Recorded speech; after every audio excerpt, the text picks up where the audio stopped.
르네상스 시대의 대가 레오나르도 다빈치와 미켈란젤로는 나름대로 그 시대 최고라고 인정받았던 화가들입니다.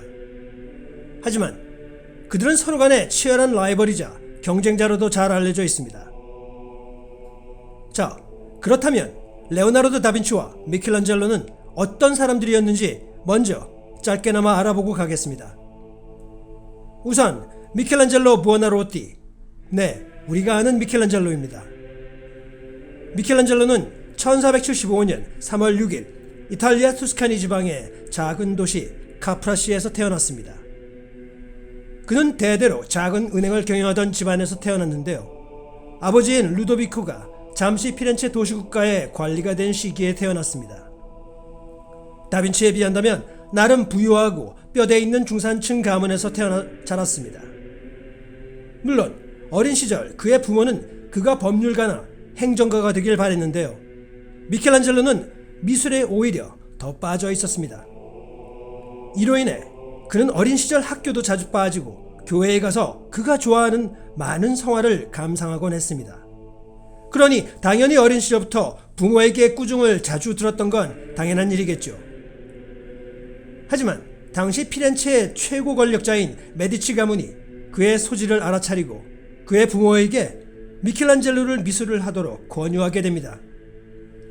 결국 그는 그가 원하던 미술을 배우게 되며 아주 빠르게 미술가, 조각가로서 성장을 하게 됩니다. 그의 또 다른 특징은 전통 회화보다는 입체적이고 생동감 넘치는 조소를 더 좋아하게 됩니다. 그리고 빠른 시간 내에 그는 당시 유럽 최고의 조각가로 우뚝 서게 됩니다.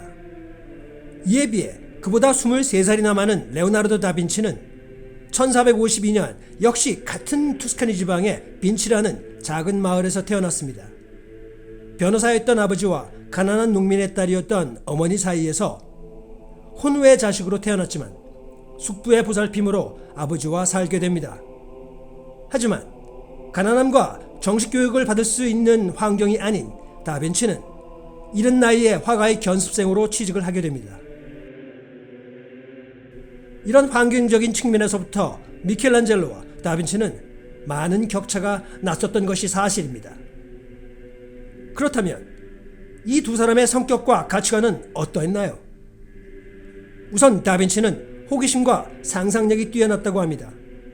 그리고 멀티태스킹의 달인이기도 해서 친구가 집을 방문했을 때 한 손으로는 글을 쓰고 한 손으로는 그림을 그리고 있었다고 합니다.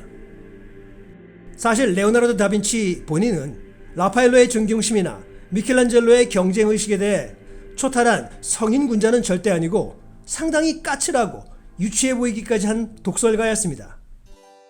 잠시 후에 그가 어떻게 미켈란젤로를 생각하고 다루었는지에 대한 재미난 사례를 알려드리도록 하겠습니다. 자, 그렇다면 다빈치의 숙적 미켈란젤로는 어떠했을까요? 미켈란젤로는 앞서 소개한 대로 부유한 가족의 자녀였고 미술에 대한 자신의 고집을 부모로부터 관철시킨 고집불통의 젊은이였습니다. 그러다 보니 다른 사람들에게 단 한 번도 양보나 배려는 없었습니다. 특히 당시 존경받던 대선배 다빈치에게도 그의 특유의 삐딱한 성격을 자주 나타내곤 했습니다. 많은 기록들에 의하면 그는 천성이 다소 교만하고 의심이 많아 삐딱함을 보여주던 인물입니다. 그중 한 예로 당시 유력 권력자 중 한 사람인 브라만테가 미켈란젤로가 몰락하길 원해서 지독하게 어려웠던 시스틴 성당의 천정화 벽화의 적임자라며 자기를 천거했다고 굳게 믿었다고 합니다. 물론 정치적이면서도 자신의 권력 측면의 목적이 있긴 했지만 기본적으로 온유한 성격인 브라만테가 그런 짓은 하지 않았을 거라는 주장이 대세입니다.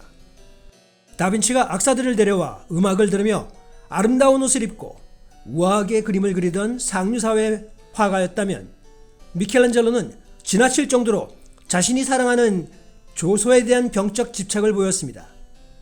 그는 인류 역사상 최고의 조각이라고 평해지는 다비드상을 만들면서도 자신이 원하는 정확한 위치에 두고 작업을 해야 했으며 몇 날 며칠 밤을 돌 옆에서 자며 완성될 때까지 씻지도 않고 먹지도 않으며 심혈을 기울인 집착적 성격을 지닌 인물이었습니다. 자, 그럼 이 두 사람의 첫 만남은 어떻게 이루어졌을까요? 서로의 명성은 익히 잘 알고 있었습니다. 당시 유럽의 경우 도시국가들 위주의 형태였다 보니 아주 좁은 세상이었죠. 게다가 이 두 사람은 같은 투스카니 지방 사람들로서 더더욱 잘 알고 있었습니다. 하지만 이들이 전격적으로 만나게 되고 갈등이 시작된 시기는 다빈치가 피렌체 정부의 후원으로 제작할 다비드상의 배치 위치를 결정하는 위원회에 임명되었을 때 이루어졌습니다. 많은 토론 끝에 거대한 조각품이 피렌체 공화국의 통치기관인 베큐오 궁전 외부 광장에 놓이게 되었는데요. 이때 다비드상을 제작할 젊은 미켈란젤로의 생각과 위원이었던 다빈치의 생각이 매우 다르면서 그들 간의 갈등을 빚게 됩니다. 이때부터 서로 마음에 안 들기 시작한 거죠. 두 과장 간의 경쟁은 16세기 초 레오나르도와 미켈란젤로가 피렌체 베큐오 궁전에 있는 의회홀의 같은 벽에 방대한 전투 장면을 그리기 위해 고용됐을 때 시작되었습니다. 두 화가는 각자의 의뢰작을 완성하면서 직접적인 경쟁을 벌였던 것인데요. 위임 당시였던 1503년 다빈치는 50대 초반이었으며 유럽 전역에서 가장 잘 알려진 화가였습니다. 그는 얼마 전 피렌체와 밀라노 사이의 전쟁 장면인 앙기아리 전투의 거대한 벽화를 그리는 의뢰를 받았던 것입니다. 그리고 불과 1년 후 당시 겨우 29살이던 신동 미켈란젤로에게 14세기 피렌체와 피사 간의 갈등이었던 카시나 전투를 같은 벽에 그려달라는 의뢰를 받았습니다. 이 의뢰는 여전히 세계에서 가장 유명한 조각품인 미켈란젤로의 다비드가 피렌체에서 공개된 지 몇 달 후에 나왔는데요. 다빈치는 그의 명성에도 불구하고 이제 젊은 라이벌이 생겼습니다. 예술 관련 르네상스 전기작가였던 조르지오 바사리는 이 상황에 대해 이렇게 기록합니다. 이 벽화 의뢰로 미켈란젤로가 다빈치와의 경쟁에 돌입했고 그로 인해 서로 간의 격렬한 증오와 편집증이 생겼다 라고 적었습니다. 두 예술가는 라이벌로서 서로에 대한 경멸을 분명히 밝히고 상대방의 작품을 심하게 비판하곤 했습니다. 사실 이 작품 의뢰는 매우 중요한 행사로서 이들의 라이벌 관계로 많은 부분에서 위태위태하였습니다.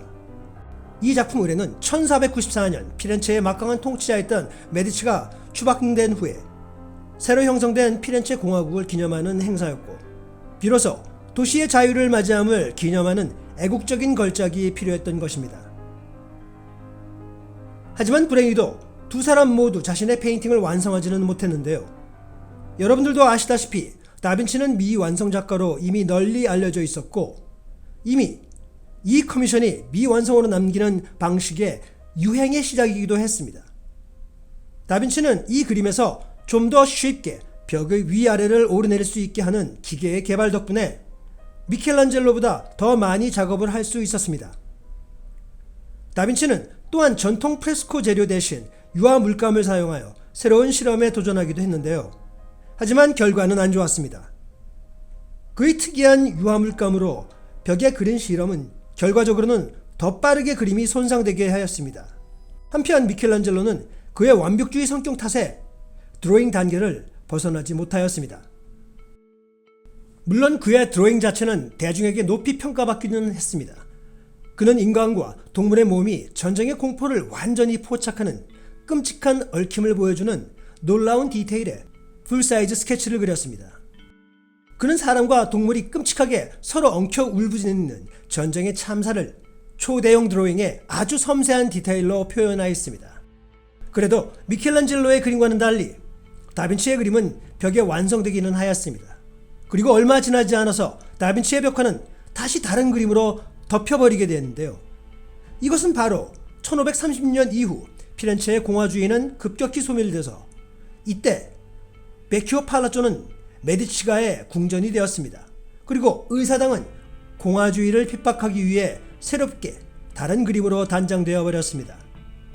16세기 이후 사람들은 이 벽에 감춰진 여러 벽화들에 대하여 오랫동안 의구심을 가지고 여러 가지 추측을 해왔습니다. 그리고 그 다양한 설들은 아직도 이탈리아의 중대한 미스테리로 남아있게 됩니다. 다빈치와 그의 친구 지오반니 다 가비나가 피렌체의 산타 트리니티 교회 근처에 있는 스피니페로니 궁전 앞 공원을 지나가는 동안 두 명의 남성들이 단테의 유명한 19절에 대해 토론하고 있었습니다. 그런데 그들은 갑자기 지나가던 다빈치에게 이 시 구절에 대해 어떻게 생각하는지 그의 해석을 부탁합니다. 그런데 우연히 미켈란젤로도 지나가고 있었는데요. 그중 한 명이 미켈란젤로를 보고 환호했습니다. 그러자 이 장면을 본 다빈치는 이렇게 끼어듭니다. 여러분, 미켈란젤로가 아마도 더 잘 설명해 줄 겁니다. 라며 미켈란젤로를 끼어들게 합니다.